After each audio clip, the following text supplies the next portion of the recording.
देवयानी अंगण झाडून किचनमध्ये आली आणि स्वतःशीच म्हणाली की आज काहीतरी नाश्त्याला बनवूया।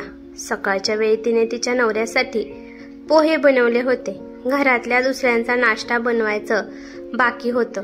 देवयानीचा नवरा सुधीर सकाळच्या वेळी हलकासा नाश्ता करून जात होता, त्यामुळे देवयानी त्याला नाश्त्यासाठी वेगळं काही बनवत नव्हती। त्यानंतर घरातलं काही काम करून ती बाकीच्यांसाठी नाश्ता बनवत होती। देवयानीच्या घरात तिचा नवरा, सासू सासरे आणि एक लग्न झालेली नणंद आणि ती आता तिच्या सासरी असते। तिच्या सासऱ्यांना खाण्यापिण्याचं खूप वेड होतं आणि गोड पदार्थ तर त्यांना भरपूर आवडत होते। दररोज नवीन नवीन पदार्थ बनवायला ते सांगत होते आणि देवयानीला सुद्धा आपल्या सासऱ्यांचे आवडीचे पदार्थ बनवायला आनंद येत होता। त्यामुळे देवयानी दररोज आपल्या सासऱ्यांना विचारूनच नाश्ता आणि जेवण बनवत होती।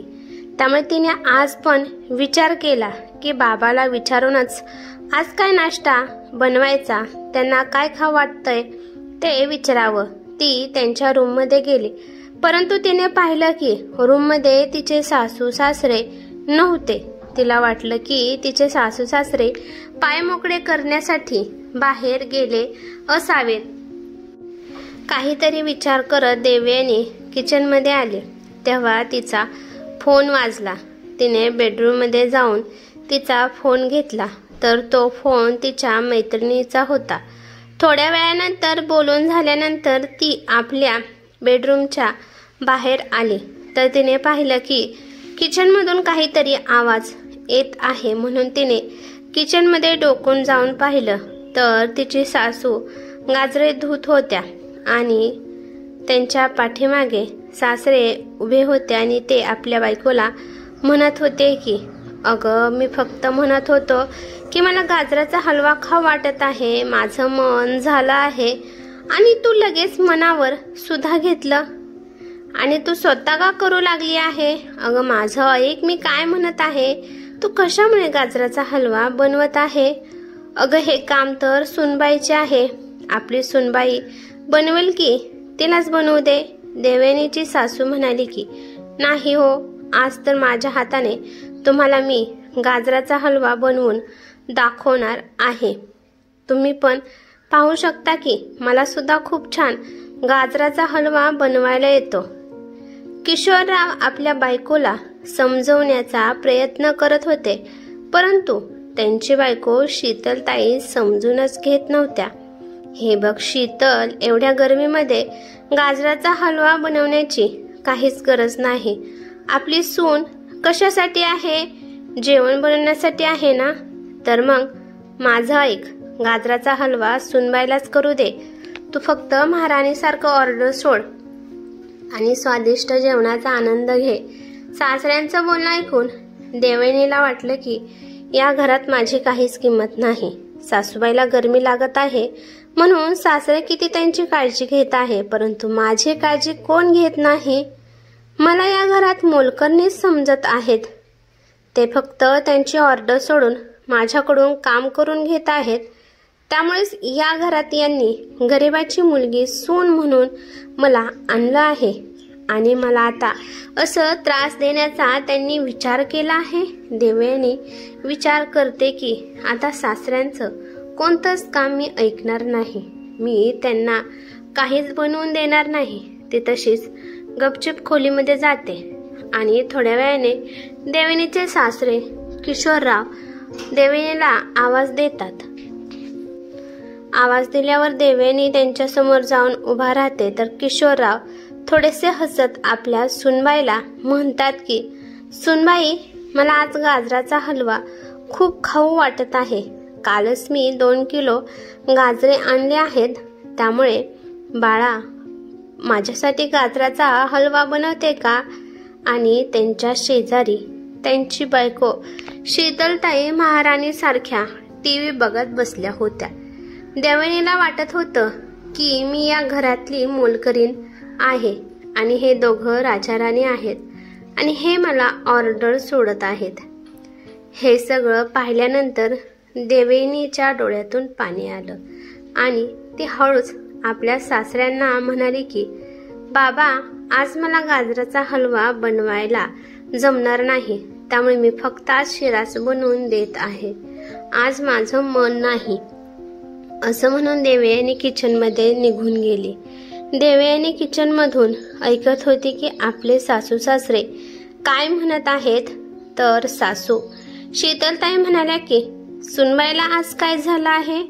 आजपर्यंत ती कधीच अशा पद्धतीने बोलली नव्हती किंवा कधीच तिने एखादा पदार्थ बनवायला नकार दिला नव्हता. किशोरराव म्हणाले की काय माहित काय झालं आहे, काय तर गडबड चालली आहे. तिच्या डोळ्यात मला थोडंसं पाणी पण दिसत होतं. असं वाटत आहे की सुधीर आणि हिच्यात काहीतरी झालं आहे. जाऊ दे, आज आपण शिरा खाऊ, एवढा काय फरक पडणार नाही. शिरा पण आपण आता आरामशीरपणे खाणारच आहोत की, त्यात काय झाले एवढे. तू टीव्ही पाहत बस, मी आता लगेच येतो. एवढं म्हणून किशोरराव बाहेर फिरायला गेले आणि ते बाहेर गेल्यावर येताना दुधाचे 2 पॉकेट घेऊन आले आणि ते दुधाचे पॉकेट किचनमध्ये फ्रीजमध्ये ठेवायला गेले. किचनमध्ये गेल्यावर त्यांनी पाहिलं की त्यांची सून कोथिंबीर चिरत होती. ते आपल्या सुनबाईपाशी जाऊन उभा राहिले आणि म्हणाले की सुनबाई, काय झालं आहे. सुनबाई, तू एवढी नाराज का आहे. सुधीर तुला काय म्हणाला आहे का. देवयानीला खूप राग येतो, परंतु ती रागाला कंट्रोल करण्याचा प्रयत्न करते, तरी पण तिच्या तोंडातून राग निघूनच जातो. नाही बाबा, सुधीर मला काहीच म्हणाले नाहीत. मी फक्त तुम्हाला एवढं म्हणणार आहे की आजपासून मी तुमचं कोणतंच काम करणार नाही. जे पदार्थ मला बनवायला सांगत होता ते सुद्धा मी आजपासून बनवणार नाही. मी या घराची सून आहे, तुमच्या मुलाची पत्नी आहे, तुमची गुलाम नाही. हे सगळं ऐकल्यावर किशोरराव दंग झाले आणि ते म्हणाले की हे काय बोलत आहे. मी कधी तुला असं म्हणलं की तू आमची गुलाम आहे. मी तर तुला दरवेळेस किती सन्मानाने बोलतो, आम्ही तुला किती प्रेम करतो आणि किती प्रेमाने बोलतो. देवयानी म्हणाली की तुम्ही फक्त देखावा करता, कारण का मी या घरात एक गुलामप्रमाणे तुमचा हुकूम मानावा, तुम्ही सांगितलेलं प्रत्येक काम मी करावं. बोलत बोलत तिचा आवाज मोठा झाला. किशोरराव म्हणाले की देवयानी, तुला काय बोलायचं आहे ते स्पष्ट बोल, असं तुटक बोलू नकोस. असं झालं काय आहे का, कुणी माझ्या बाबतीत तुझे कान भरले आहेत. देवयानी थोडंसं हसून म्हणाली की बाबा, मी त्यातली नाही की कोणी पण माझे येऊन कान भरावे आणि मी त्याच्यावर विश्वास ठेवावा. मी माझ्या कानाने ऐकला आहे, त्यामुळे मी हे सगळं बोलत आहे. आता तर किशोरराव टेन्शनमध्ये आले. त्यांनी आपल्या बायकोला वाकून पाहिलं तर त्या टीव्ही पाहण्यात व्यस्त होत्या. किशोरराव म्हणाले की हे बघ सुनबाई, तुझ्या मनात जे काय आहे ते मला सांग, म्हणजे मला कळेल की तुला काय झालं आहे आणि तुला कशाचा राग आला आहे. देवयानी सांगू लागले की सकाळी मी आईचं आणि तुमचं बोलणं ऐकलं आहे की आई किचनमध्ये गाजराचा हलवा बनवत होत्या, तर तुम्ही त्यांना काय म्हणाला की एवढ्या गरमीमध्ये किचनमध्ये तुला काहीच काम करायची गरज नाही, आपली सुनबाई आहे ती करेल हे सगळं काम. मला तर तुमच्या बोलण्यावरून असं वाटलं की तुम्ही मला या घरात फक्त कामापुरतं घेऊन आला आहे आणि गरिबाची मुलगी याच्यासाठीच एवढ्या मोठ्या घराची सून बनवून आणली आहे.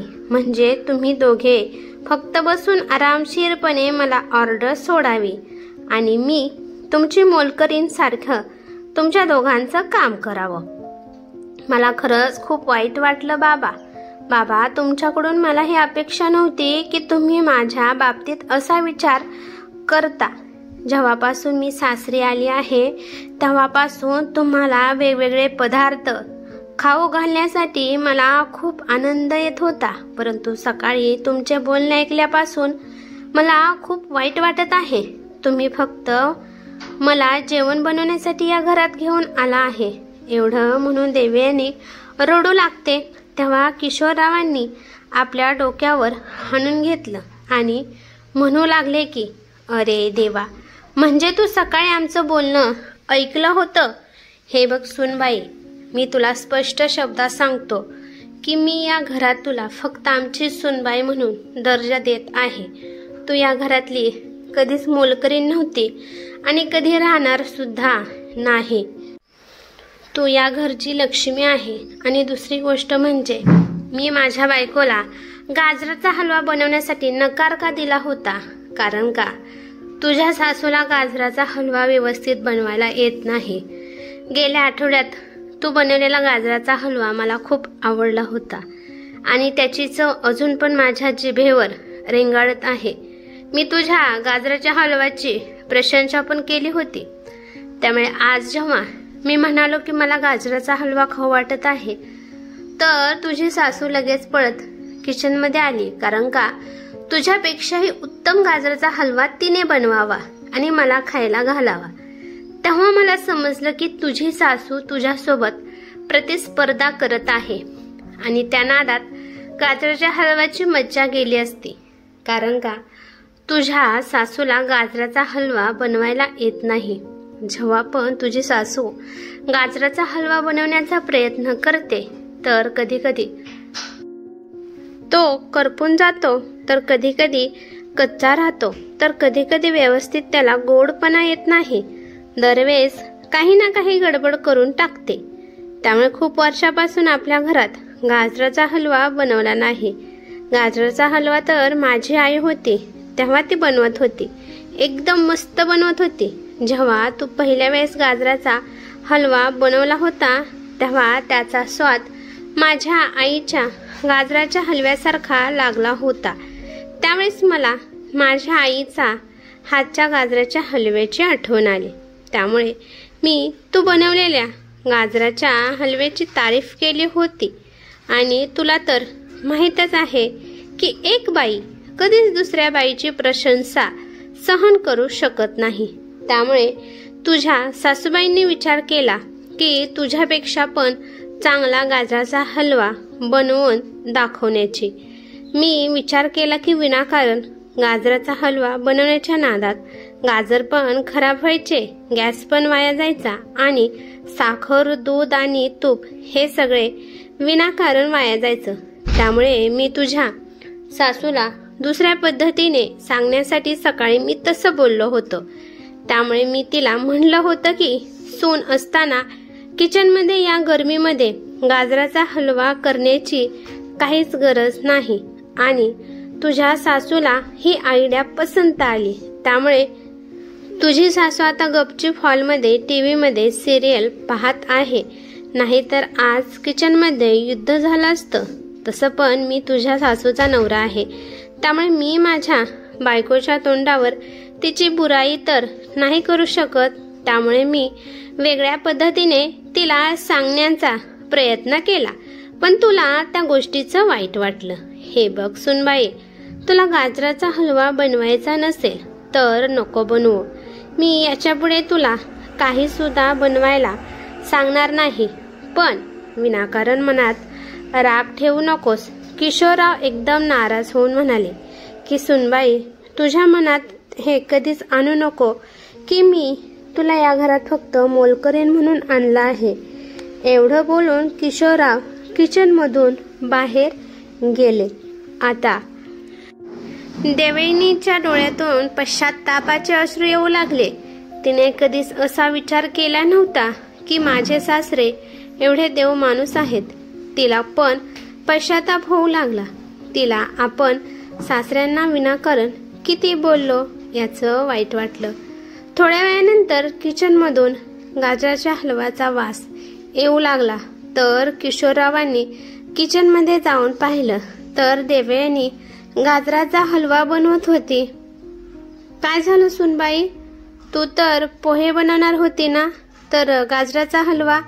देवयानी हसत म्हणाली की बाबा, मला माफ करा, तुम्हाला चुकीचं समजले. मी तुमच्यासाठी स्पेशल गाजराचा हलवा बनवत आहे.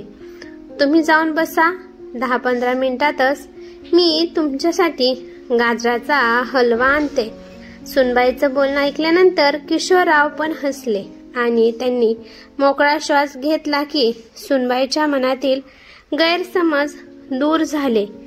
गैरसमजुतीचा फक्त एकच क्षण खूप धोकादायक ठरू शकतो, कारण काही मिनिटांमध्येच आपण एकत्र घालवलेल्या 100 सुखाच्या क्षणांचा तो विसर पाडतो. तर मित्रांनो, तुम्हाला एखाद्या व्यक्तीबद्दल काही कारणांमुळे गैरसमज असेल व त्यामुळे तुमच्या दोघांमध्ये दरी निर्माण झाली असेल, तर तुम्ही त्या व्यक्तीसोबत त्या विषयावर खुलेपणाने बोलायला हवे. यामुळे तुमच्या दोघांमधील दुरावा कमी होऊन गैरसमज दूर होण्यास मदत नक्कीच होईल. ही कथा कशी वाटली ते मला कमेंट करून नक्की सांगा. कथा आवडली तर लाईक शेअर नक्की करा आणि चॅनेलवरती नवीन असाल तर चॅनेलला सबस्क्राईब करा. धन्यवाद.